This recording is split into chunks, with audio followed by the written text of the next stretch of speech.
नमस्कार। आज हम जानेंगे अर्थशास्त्र के विषय में। अर्थशास्त्र जब हम आज शुरू कर रहे हैं तो हम सबसे पहले अर्थशास्त्र की परिभाषाओं के साथ आगे बढ़ेंगे और हम अर्थशास्त्र के कुछ महान विद्वानों की परिभाषाओं पर चर्चा करेंगे, उन्हें जानेंगे, उन्हें शब्द सौ जानेंगे।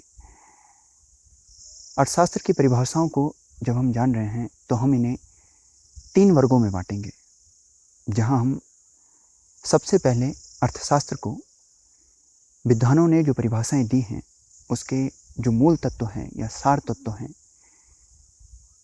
जो है कि अर्थशास्त्र को धन का विज्ञान बताया गया है। पहला वर्ग परिभाषाओं का अर्थशास्त्र को धन का विज्ञान बताया गया है, यह होगा। दूसरा वर्ग परिभाषाओं को होगा जिनका मूल जो तत्व है वो यह है कि अर्थशास्त्र भौतिक कल्याण का शास्त्र है। और ऐसे ही अर्थशास्त्र की परिभाषाओं का एक अन्य वर्ग होगा जो अर्थशास्त्र को सीमित साधनों का शास्त्र बताता है। इन 3 वर्गों में हम अनेक विद्वानों की परिभाषाओं के माध्यम से जानेंगे कि अर्थशास्त्र क्या है। सबसे पहले हम अर्थशास्त्र में उसे धन के विज्ञान के तौर पर कुछ परिभाषाओं के माध्यम से जानने का प्रयास करेंगे कि विद्वान किस प्रकार और किन शब्दों से अर्थशास्त्र को परिभाषित कर रहे हैं कि यह धन का शास्त्र है या धन का विज्ञान है। सबसे पहली परिभाषा हम एडम स्मिथ की जानेंगे। वे कहते हैं कि अर्थशास्त्र धन का विज्ञान है। यह एडम स्मिथ की परिभाषा है, अर्थशास्त्र धन का विज्ञान है। ठीक ऐसे ही वॉकर ने कहा है कि अर्थशास्त्र विज्ञान की वह शाखा है जो धन से संबंध रखती है। अर्थशास्त्र विज्ञान की वह शाखा है जो धन से संबंध रखती है।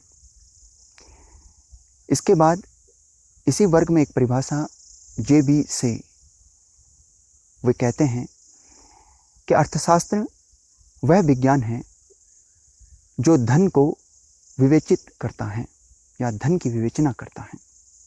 यह परिभाषा जे.बी. से की है। इसके बाद हम अगले वर्ग में चलते हैं जहां अर्थशास्त्र को भौतिक कल्याण का शास्त्र बताया गया है। इसमें हम सबसे पहले पीगू की परिभाषा को देखेंगे। पीगू के शब्द हैं, वे कहते हैं कि अर्थशास्त्र भौतिक सुख का विज्ञान है। अर्थशास्त्र भौतिक सुख का विज्ञान है। ये पीगू के शब्द हैं। इसमें हम एक और अर्थशास्त्री अल्फ्रेड मोर्सल की परिभाषा को देखेंगे।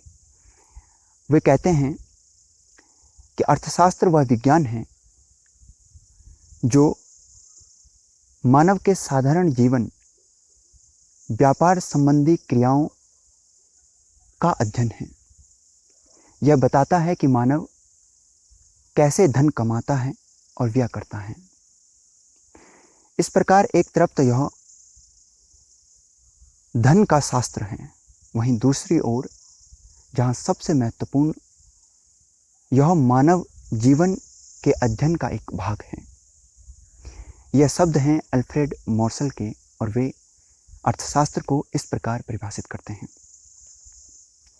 इसके बाद हम एक अगले वर्ग जहां अर्थशास्त्र को सीमित साधनों का विज्ञान कहा गया है, सीमित साधनों का शास्त्र कहा गया है।